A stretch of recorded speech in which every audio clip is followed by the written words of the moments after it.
খুবই ভালো, অসাধারণ ভালো, খুবই খুবই অ্যাকশন টাইপের একটা মুভি। খুবই ভালো ছিল, খুবই ভালো ছিল। খুব ভালো।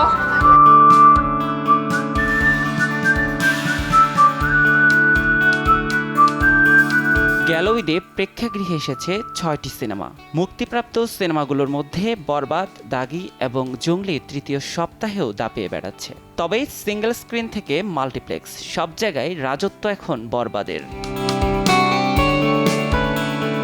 ৪ মাস বন্ধ থাকার পর ঈদের দিন বরবাদ দিয়ে দোয়ার খোলে ঢাকার ঐতিহ্যবাহী মধুমিতা সিনেমা হলের। এখনও সিনেমাটি দেখতে সেখানে নানা বয়সী দর্শকের উপস্থিতি চোখে পড়ার মতো। আমরা বন্ধু বান্ধব মিলে আছি বরবাদ ছবি দেখতে। ঈদের সময় দেখা হয়নি, একবার আসছিলাম তখন টিকিট পাই নাই। মানুষের মুখে মুখে শুনেছি, এই কারণে আমরা আগ্রহ করে আসছি।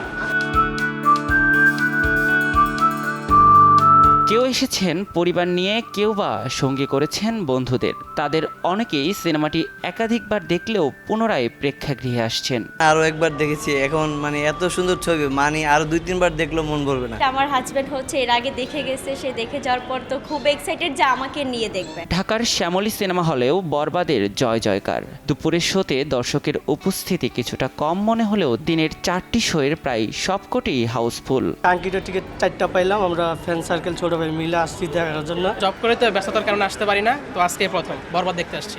রাজধানীর বসুন্ধরা সিটির স্টার সিনেপ্লেক্সের চিত্রটাও একই।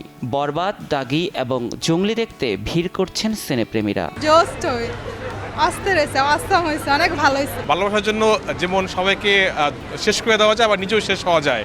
মানে এক কথায় বোঝানো যায় যে ভালোবাসার জন্য মরাও যায়, মারাও যায়। কোন সিনেমা কেমন ব্যবসা করছে তার একটা হিসাব অনেকেই জানতে চান। তবে দেশে বক্স অফিস পদ্ধতি না থাকায় প্রকৃত আয়ের হিসাব মিলছে না। কেবল ঈদ উৎসব ঘিরে নয়, বছর জুড়ে ব্যবসার এই ধারাবাহিকতা বজায় রাখার তাগিদ হল মালিক এবং প্রদর্শক সমিতি সংশ্লিষ্টদের। ঈদের সিনেমা মুক্তির 3 সপ্তাহ পার হতে চললেও সিঙ্গেল স্ক্রিন থেকে সিনেপ্লেক্স সব জায়গায় দর্শকের সরব উপস্থিতি। তবে শুধু মৌসুম ভিত্তিক সিনেমা নয়, সারা বছর প্রেক্ষাগৃহে সিনেমা দেখতে চান দর্শকরা। এতে হল মালিকরা যেমন একদিকে লাভবান হবেন, তেমনি বন্ধ থাকা হলগুলো প্রাণ ফিরে পাবে। নিয়াত শুভ, সময় সংবাদ, ঢাকা।